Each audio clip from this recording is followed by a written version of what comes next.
Hello, I'm LBD, and this is tips number 4 that were originally published in Fly Tire Magazine in the recent past. This one, we learn how to make a neat head. Now, over the years, Gretchen and I noticed something that sometimes fly tires we'd run across at shows would do a really wonderful job tying the fly and thoroughly mess it up in the last few minutes that they spent with it. And that was ending up with a good-looking fly and a big lopsided head. Let's show you how to take care of that. One of the best ways that we've found to make a small head is to only tie off one feather at the front. And if you want a heavily hackled fly, in tip number 3, as I think you'll recall, we showed you some ways of taking a longer feather and making more than one trip up and down the hook with it. Well, we're going to do that here. So what we have is a partially completed fly.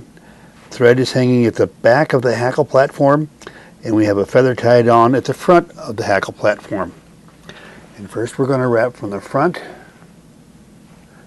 to the back, making each subsequent turn behind the previous until we reach the thread. We're going to stop right there and wiggle our way through just like we did in step 3. So we don't bind down any of those hackles until we get, whoops, that one came forward. We don't want that to happen. There we go. And now we're right up at the hook eye, very close to the hook eye. Maybe one more turn right there at the hook eye. Now we're going to come forward with our hackle and fill in the gaps from the first one and tie it off at the front.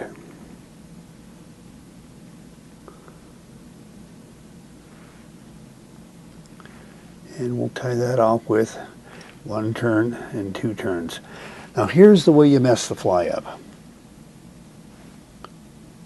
You say, oh my goodness, I sure don't want that thing to come apart. I better put on more than 2 turns of thread. So you put on turn number 3, 4, and then we're going to jump forward a little bit. 8, 9, 10, 11, 12, 13, 14, 15. Boy, that'll hold it. And then all you got to do is cut off the waist.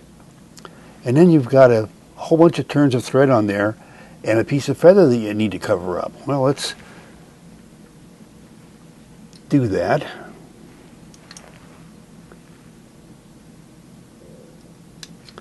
And now, darn, we got a big gobby piece of thread to cover up.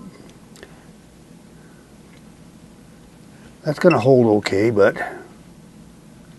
would have looked a lot better had we had a little bit smaller head. It's okay, but it could have been better. Now, through the magic of video, we've removed the hackle and attached another hackle. Again, the thread is at the back of the hackle platform, the feather is at the front. And we'll just start wrapping, placing each subsequent turn just like we did before, until we reach our thread. And we're just about to get there now.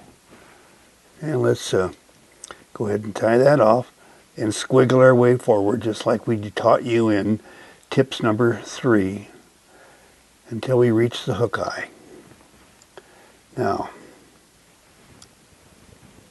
we'll wrap forward to meet the thread again.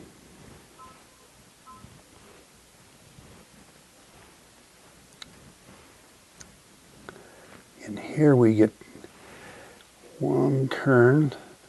We can get 1 more turn right up here next to the eye and still get a nice head out of the deal. So I'm going to tie that off now with 2 turns of thread. I just did those slow enough so you could see what I was doing and tighten up that thread. Now what we're going to do this time is, instead of wrapping another 10 turns this way, just like that, like we're showing you right there, we're going to pull the feather back and wrap a jam knot in front. So we're going to put all those 10 turns of thread in front that will kick the hackle back like this and build a thread head, anchoring the hackle first from this direction and then anchoring again from that direction. And in the process we get a nice small head right at the hook eye. And there we go. See how it holds that hackle back out of the way? Now let's get our half hitch tool, slip on a half hitch, and another half hitch. And let's put on a whip finish using the same tool. And we'll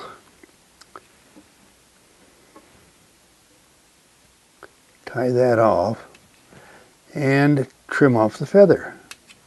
Set that feather aside, and we'll take a quick look at the, I think you can see the head there. That's got a nice looking head, fully dressed hackle on the fly.